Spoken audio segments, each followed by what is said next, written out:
कैसे ऐसे भागत हो जैसे लागत था कि अमेरिका चल जीबू है। ऐसे ऐसे भागत हो जे हम क्या सिखावत हो कि चिरकुटवा फिरंगी खानदान से ऐसे भागत हो ये लागत है कि कभी धरइबे न करे। कैसे भाग के कौन नानी है जाते भागे के हो ये कितना निक लागत है। एक सलाम घुघुर लगैले रही है पूरा गांव वाले ऐसा नवे के एक घुघुरावा छिले हैं।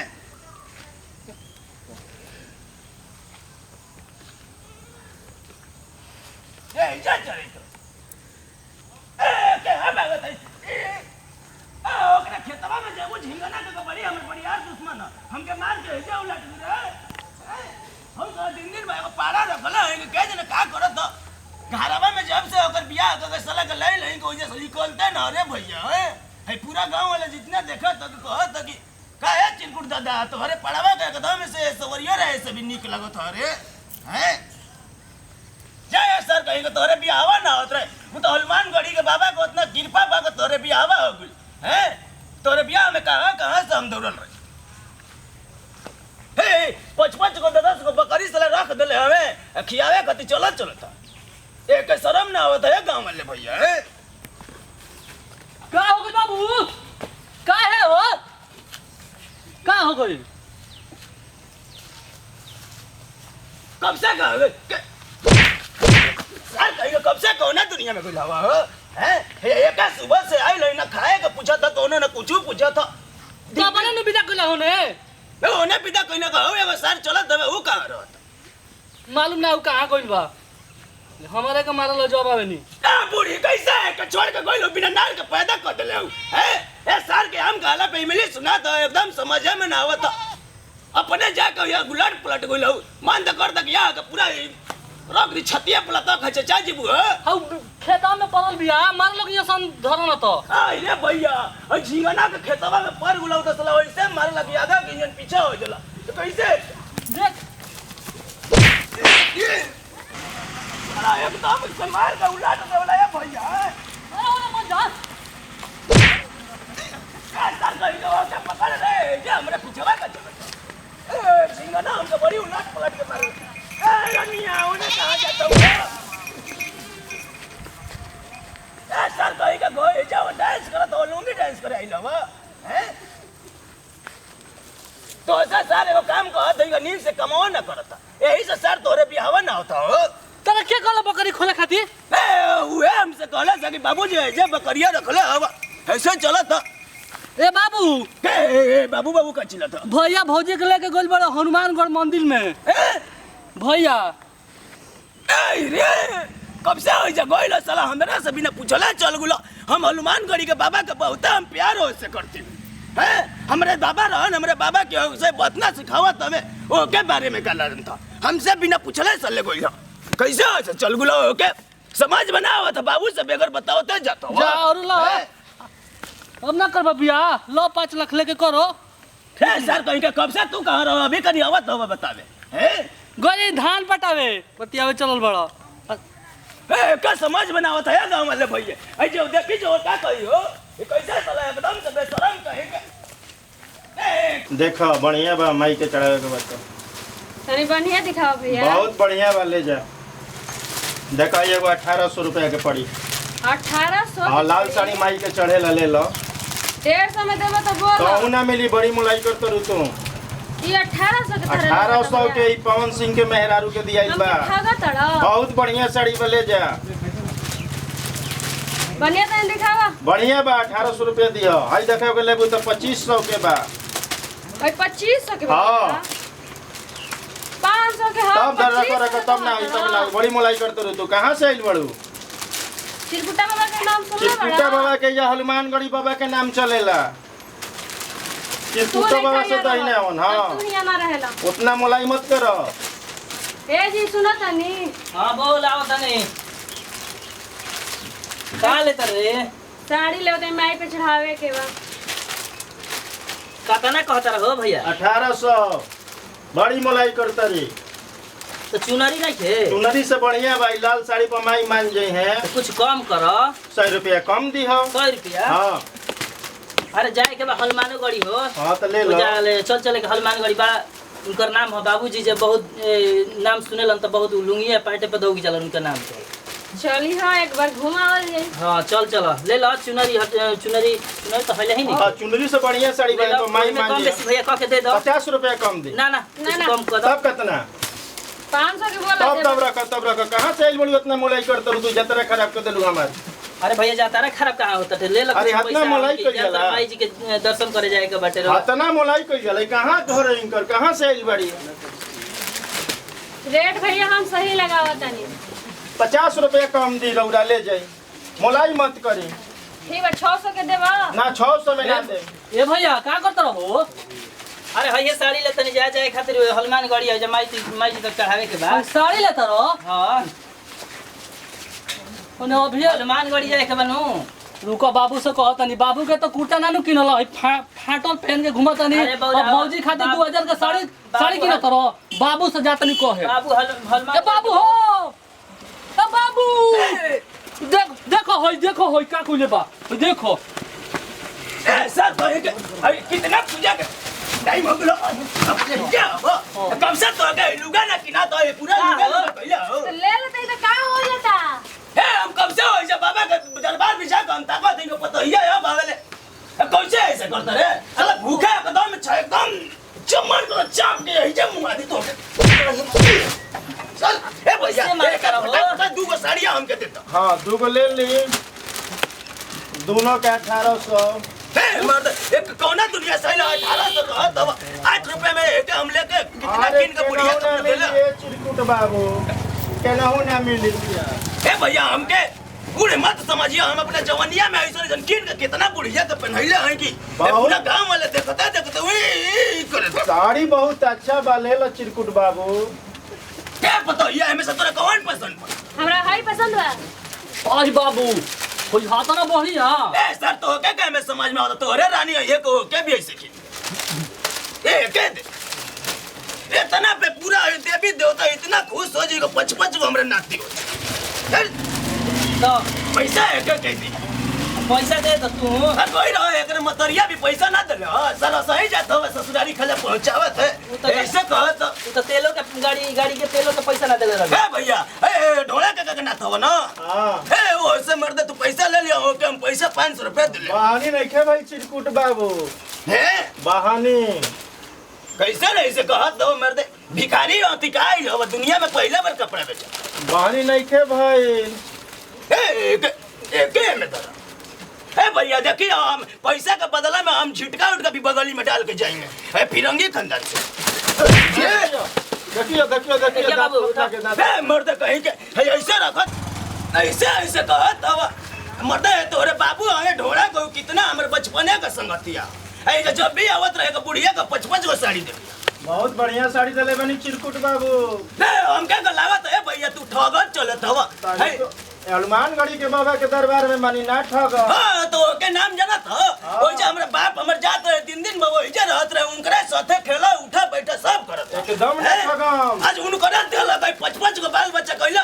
एगो का साला गुंगे बहिर हो गेलो एगो का मंगरुआ के पता ना चलत वो के भी अगला सीजन में शादी एकदम चाप के कदम खा के जे छेड़े लगबा है एकदम चाप के खर्चा कर भैया ए दोनों हम साड़ी ले जाते ए दोनों सड़िया के हमके चढ़ा देवे कह के एकदम रनिया हमारा ऊपर हमारा नतिया के ऊपर एकदम फिदा हो जाए ए बाबू हमरा किन हम ना हम फाटल पर मारे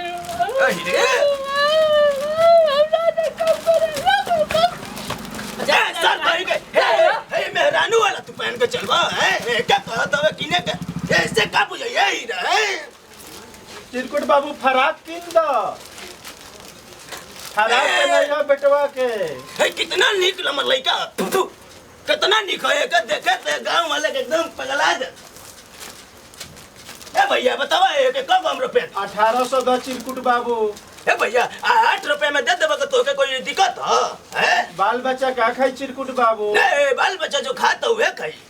1800 दे दो बाबू। हम 500 कहले बनी ना ताके। अरे कहां से आई बड़ी तार पतो के हम अमेरिका से ले लंदन से सर के बोलैले है के मतरिया साउथ अफ्रीका में रहत बड़ी मोलाई कर तरी तार पतो तो क्या लागत कि हम अंगूठा चप ले के पूरा देखे में सैंडलवा एकदम कितना इतना खिवा देले है पढ़ल लिखल तार पतो बाड़ी है चिरकुट बाबू। पूरा पढ़ल। हाँ लेकिन देखे में साफ लागत है। तो तू क्या लागत है कि एकरा के करियट ले ले तोरे जैसन मुसहर लेके आइल है मुंह देखना देखे ले बच्चा बच्चा करत ए कितना स्मार्ट चिरकुट बाबू 1800 दे दो। ए भैया तोरे बाप हमके बड़ा अच्छा से पहचानत हमें ओसे नाम धरियो ना कि चिरकुट बाबा भेटाइल। तार लइकवा चोर का हवा साड़ी चोरावत हवा। काहे बाबू काहे मत हो छोड़ दे सर कहीं के ऐसे करत हो नमवा के एगो प्रतीक्षा करना पड़तो। पढ़ल लिखल ना का हवा तार लइकवा के आगन बड़ी में एडमिशन करैया बड़ी चोर हवा। ए भैया काहे के तोरा के दिया हम ये कब चला है खोसिया बहनी कली चिरकुट बाबू बहनी तो करा दो मानगढ़ी के बाबा के नाम पर। हां वो इजे के दोनों के लेके ठीक बा जा तार नाती हो बाबू हमरो गिन दो ना काम करो लो चिरकुट बाबू ना काम करो जा सर कहीं के ना किलो पहिला हो अरे चल तोरा ऐसा बुझा का हो रे त खाली मेहरारू का अपना किलो बे हमारा का फाटो जा तेरा बे जाए के बता तू मत बोलो सर कहीं के अपने चक्कर में हमारा के इजे से उलट देता आगे के इंजन पीछे तेरा बिगड़ बहुत जाए के हमनी के हनुमान गढ़ी दर्शन करे जंगल बिगड़ के तेल बाबा मर्दवा तू खाली गिरेला मर्दवा किना जे ओकरा के चल जी कहीं बाजार पर तो कपड़ा किन दिहल जाई। अच्छा तो चलो कब से हो जा हमारे इंतजार करत हवे से चल हम सब चल जा भाई ऐसा सवाल दिया को बुझा के जाए के हो ना है ऐसा करत बच्चा बच्ची ए सर गुंगा भाई चल बाबा आवाज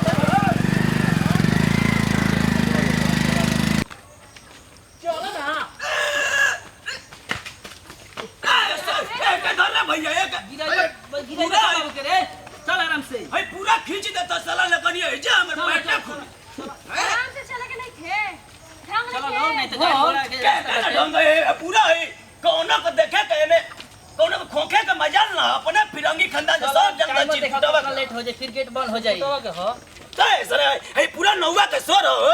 चलो तब ऐसे चलो दिन भर भाई का आता है? तो चलेला तोरे माई भचा भचा करत अपना चला तो ऐसे सवर के कुछ ना कहनी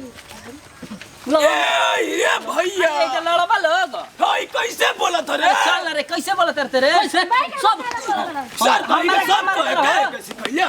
है आई पूजा का दिन जात ला हम ना किनबै बा आज 1800 साड़ी किनो तो चल की हो लगा दे चलो किनवा हो किनबै बना हां किनवाया ना चलो चलो ठीक है तू मत बोल हमारा से तू मत बोलो तू बीच में मत बोला चल का बोलत रे सब बोला उतरो ऐसा ऐसा लड़ा थिया जिसे लागो तो कहां से लगे बहनी है तू ही ना लड़ रहा खोज के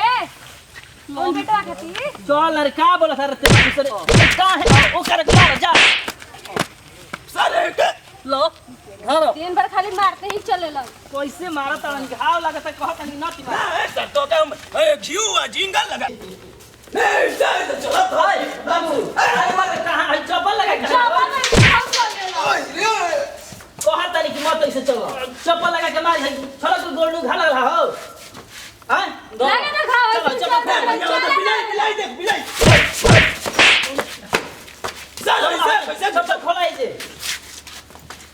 चप्पल खोल के जाके ए बाबू चप्पल होने लुकवात न त चोराइयो ना भैया ये हमार चप्पल बतान ए भैया ए जब बारे से चुरा देतो इने कोनो कितना अमेरिकन चलो लेट होता सारी तो आज चप्पल में हीरा तो बैबा गइल बात चुरा लिया सब ए मुनी हमरा का बुढ़िया पहिल के रात खनी आई लव यू बोल के देला ए के चुरा देतो इने कोनो सला चुरा ली धा दे सर चलो चलो चलो चलो लो डंडा लो चलो चलो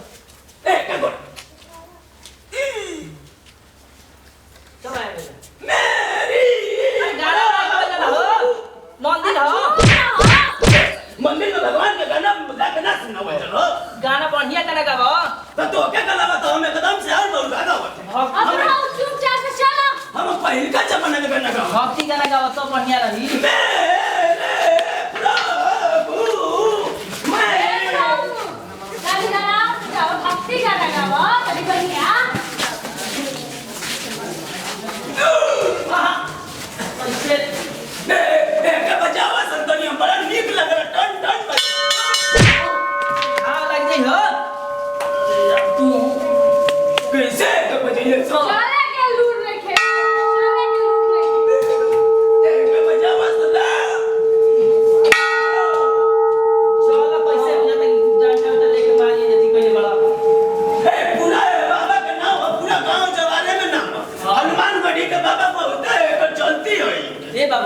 पहले पहले बहुत नाम चलल रही ना। सर हमर बापा भाई जे के दिन भर रहत रहे हो इनका साथे घूम उठ बैठ सब करत बाबा सब है मौके में इतना शक्ति है ना चाप दी तो पूरा जवानिया से रह जा। अच्छा तो चापे के भाई जब मैंने उनके से कहे के बाकी हमनी के तरह से बात ये बात गले काहे नहीं हमरे 55 गए बाबा 55 हमरे नात दे दो एक रखे हैं हमरे बाबा कह के अब मंगलवा के बियाह ना करा दे करो। बाबा चेहरा कैसे बा के बियाह होई बाबा ले कह जाई बाबा ले कह जाई कि करो बाबा ना कैसे से बोला तो भगवान में आइलो भगवान के कोई सुना काय बोल रहा हो का चुप रहो 1800 का साड़ी किन होइल हमर गोल लगी जरा गोल रे साले जाए बच्चा बच्चा करा तो एक एक गोल ये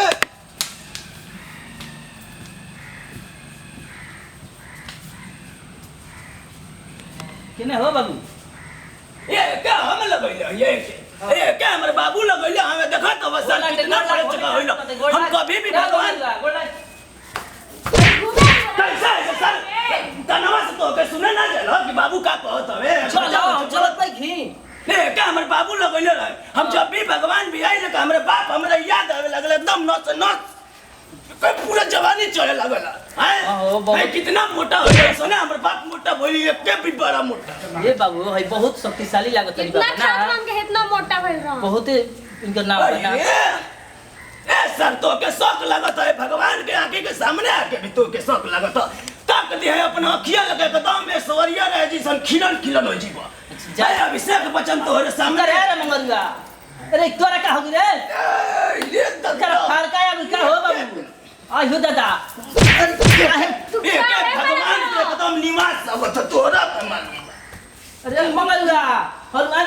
तोरे पास में का है एक गोड़ पे गिर चलो गोड़ पर गिर गिर लेते हो रे हनुमान जी के पाई बड़े हाँ चल बाबू अब क्या कर लिए चलो ये सर ये सही हमके एक दिन बचपन में डरवैले रहे हाँ। हमके कहे कि पूरा के दुनिया के भगवान देवता एक रुपया मिलो चल छोड़ो तोरा तो मार मत ये घाव लगती हो सर भगवान के भी दरबार में आके ऐसा मेरी प्रभु तूने मुझसे बुलाया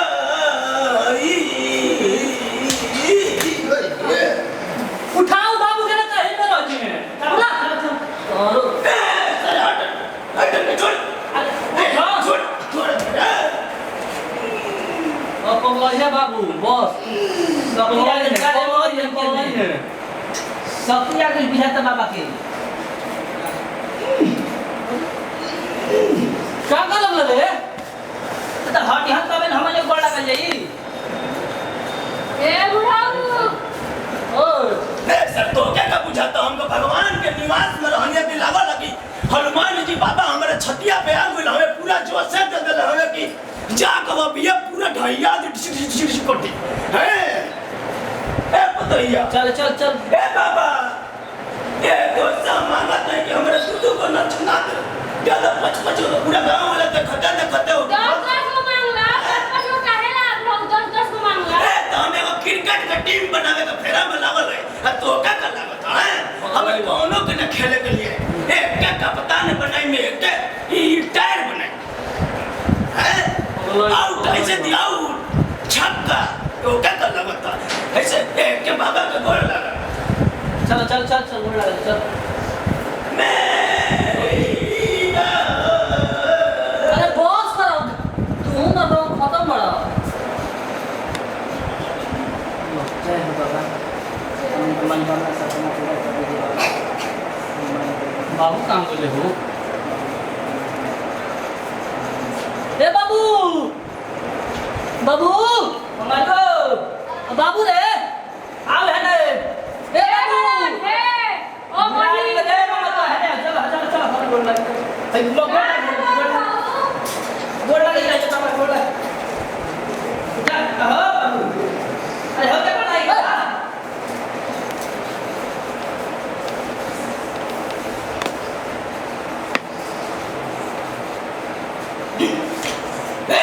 सरे जाम के कुछ लौका तो है चलो चलो